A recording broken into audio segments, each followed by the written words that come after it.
Olá, meus amigos, tudo bem? Exercer o cargo de presidente da República por uma vez é muito difícil. Exercer esse cargo por 3 vezes dentro de uma era democrática, isso foi coisa apenas para um homem, Luiz Inácio Lula da Silva. Então o Lula conseguiu um feito que jamais alguém conseguiu na história do Brasil. Só que ao mesmo tempo que você tem um representante do povo que consegue um feito desse, isso também desperta a ira, a inveja, o descontentamento dos poderosos.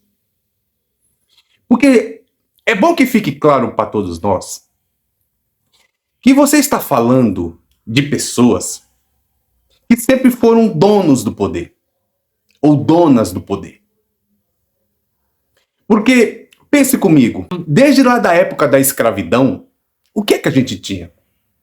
Ou você era da casa grande, onde você tinha o branco, rico, próspero, e você tinha a senzala. Então, eles sempre mandaram no mundo. Não é novidade pra gente. Mas quando você chega numa era democrática, desde a redemocratização, surge um líder popular, agora não representante dessa classe, dessa casa grande, mas representante muito mais de pessoas da senzala. O Lula é esse líder, representante de uma classe trabalhadora. Não é à toa que o partido que ele faz parte chama-se PT, Partido dos Trabalhadores. Quando o Lula é eleito por seu primeiro mandato em 2002, ele governou com relativa tranquilidade, porque essa direita, que é dona do poder, o tolerou. Então foi por essa tolerância dessa gente poderosa que o Lula conseguiu governar. Só que a partir da reeleição em 2006, ele começou a ter dificuldade, porque elas já não queriam mais ele no poder. Elas não queriam um representante do povo. E estou falando do povo mais pobre, estou falando das minorias, eles não queriam mais. E foi a partir de 2006 que ele começa a ter dificuldades. E aí nós vimos o discurso muito comum. Ele só governou bem no primeiro mandato, porque o Fernando Henrique deixou o país muito bem, obrigado. E aqui não é nenhuma crítica ao Fernando Henrique. Mas aí, em 2006, ele já tem dificuldade em governar. Embora ele tenha saído do governo com uma aprovação recorde, mas ele teve muita dificuldade. Só que ele vai lá e coloca a Dilma. Aí a Dilma ganha a primeira eleição. E eles, é claro, dentro da democracia, eles não tinham como barrar. Porque se cracia é governo, demo é povo, democracia é o governo do povo. Então, eles não tinham como parar esse representante do povo dentro dessa era democrática. Então, a Dilma vem, governa, só que a Dilma concorre à reeleição, ela ganha, e aí eles decidiram, esses poderosos decidiram que não queria mais esse representante, de novo, da senzala no poder. E é aqui onde eu quero entrar. Porque eles dão um golpe, eles tiram a Dilma do poder, quem assume é Michel Temer, aí sim um legítimo representante dos poderosos.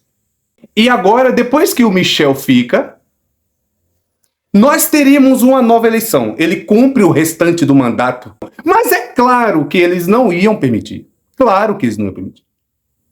Porque agora você começa a ver nas pesquisas que o Lula é de novo o favorito. Claro, veio toda aquela história do mensalão, do petrolão, e mesmo que eles tentaram o tempo inteiro ligar o Lula a esses movimentos, eles não conseguiram. E aí é quando surge no Brasil Sérgio Moro. Então, Sérgio Moro foi o cara encarregado de, a qualquer preço, não permitir um representante do povo de volta ao poder. E o que é que Sérgio Moro faz? O que vimos. Burla todo um sistema judicial para tirá-lo da eleição de 18. E quando eles tiram, eles conseguem eleger a presidência da República. Esse aí sim, o pior presidente da nossa história, não comparar ele com ninguém, o pior de todos, Jair Messias Bolsonaro. E Bolsonaro é eleito, e eles tinham certeza que com a condenação do Lula, porque ele foi preso, as esquerdas nunca mais voltariam ao poder. Tinham certeza. Então Bolsonaro não se preocupou em governar. O que Bolsonaro fez foi tentar a manutenção do poder. E aqui entre nós, quando os poderosos querem se unir para estar no poder, só precisam fazer bons governos. Porque Bolsonaro foi um governo desastroso em todos os aspectos, econômico, social. Então, vimos assim uma coisa horrorosa que foi o Bolsonaro. Mas eles tinham certeza. Tinham certeza que o Bolsonaro iria para uma reeleição e ele iria ganhar. Só que eles começaram a perceber toda a tramóia judicial feita por Sérgio Moro não deu certo. Não deu certo. Porque tinha muitos furos, era um processo viciado. A intenção era realmente tirar alguém da eleição e sepultá-lo de vez. Como ele chegou até a dizer uma vez que queriam enterrá-lo vivo. E aí, como eles não tinham como mantê-lo na cadeia, ele foi solto, devolveram a ele os seus direitos políticos, ele vai concorrer à eleição, e mesmo com tudo que foi feito, tudo que fizeram, compra de voto, blitz para os eleitores não chegar na urna, pressão dentro de igrejas. E aí, junto com o Bolsonaro veio, que até então a gente não tinha fake news, máquina de fake news, assim, uma coisa absurda que o Brasil, não sei nem dizer se o mundo já tinha visto isso. E tudo isso era desespero, porque esse representante do povo não pode voltar ao poder. E aí eles inventaram de tudo que você pode imaginar. E mesmo com tudo isso, o Lula ganha a eleição. E aí vem com isso o quê, gente? Vem. Quando o Bolsonaro percebeu que não ia ter jeito, Lula ia ganhar a eleição. E ele já veio preparando o terreno antes, né? Como eu disse anteriormente, a intenção do Bolsonaro, desde lá de 1º de janeiro de 2019, quando ele exalta o golpe de 64, que ele já não queria governar. Ele queria se eternizar no poder fazendo do jeito dele. E como ele queria fazer do jeito dele e não deu certo, aí ele começou a atacar o sistema judiciário, atacou o nosso sistema eleitoral, colocou em xeque as urnas eletrônicas. E olha que eu sempre costumo dizer que não faz nem sentido pôr em xeque as urnas eletrônicas que trouxeram ele para o poder. E aí ele atacou o TSE. E como é normal de todo o ditador que quer governar com mão de ferro, com tirania, ele elege um inimigo. E esse inimigo é o judiciário brasileiro, principalmente na pessoa de Alexandre de Moraes, porque o poder do judiciário é exatamente não permitir que os outros poderes façam do jeito que achar melhor. E o poder judiciário não permitiu, nem na pandemia. Então isso incomoda gente como Bolsonaro que quer governar com braço de ferro, fazer do jeito dele. E aí o que acontece? Ele tenta um golpe de Estado. E colocou em xeque as urnas, não sei o que, estão roubando e não sei o que. E como não deu certo, tentou um golpe de Estado.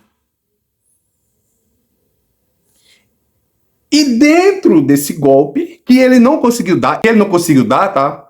Isso aqui são temas de muitos vídeos que a gente já falou, mas ele não conseguiu dar por alguns motivos, que não é o caso aqui.